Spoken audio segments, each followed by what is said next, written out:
If your MRI says disc bulge, an important question is whether it will shrink on its own or whether you're stuck with it for the long term.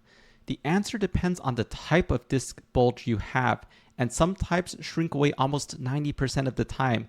Let me show you which ones and why. There are three main types of disc bulges.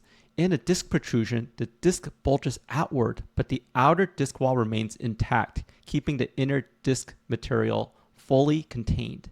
In a disc extrusion, there's a tear in the disc wall and disc material leaks out beyond its normal boundary. In a disc sequestration, a fragment of disc material completely separates from the rest of the disc.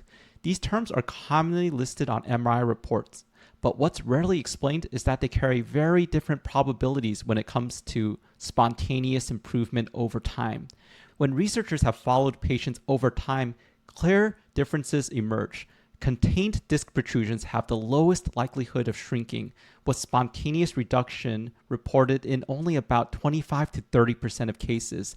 Disc extrusions do substantially better, with spontaneous shrinkage occurring in roughly 60 to 70% of patients. Disc sequestrations have the highest rate of spontaneous resorption, with some studies reporting shrinkage in over 90% of cases.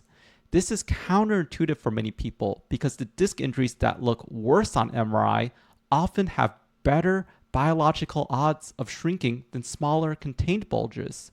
That naturally raises this question: why would a larger, more severe looking disc bulge be more likely to shrink?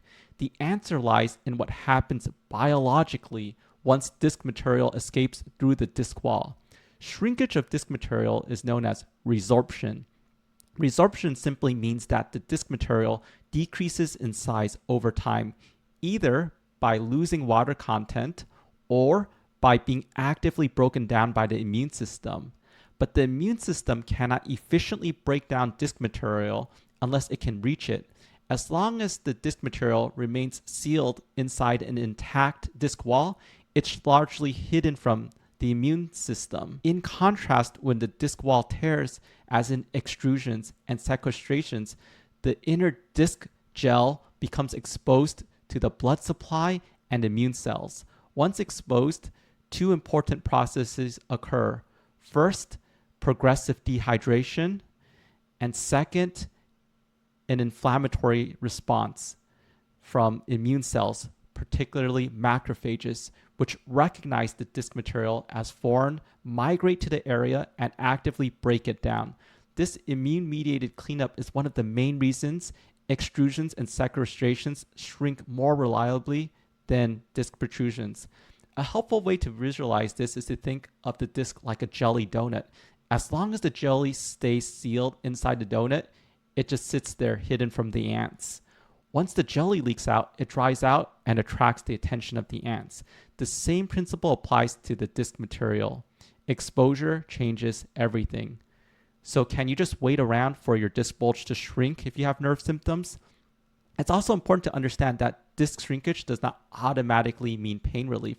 Symptoms depend on nerve irritation, inflammation, and structural qualities of the disc. Some patients feel much better before the MRI changes are even visible, while others may continue to have symptoms even after significant shrinkage occurs. This is why MRI findings should always be interpreted in the context of symptoms, physical examination, and changes over time. Understanding the type of disc injury you have can help frame expectations and guide decisions. In many cases, particularly with disc extrusions and sequestrations, the body has a meaningful capacity to heal over time without surgery. But at the same time, if you have worsening weakness, loss of bowel or bladder control, or intractable pain, regardless of position, that should prompt medical attention immediately, and you might need to get a surgery because the bulge is causing too much damage in the short term to safely wait it out.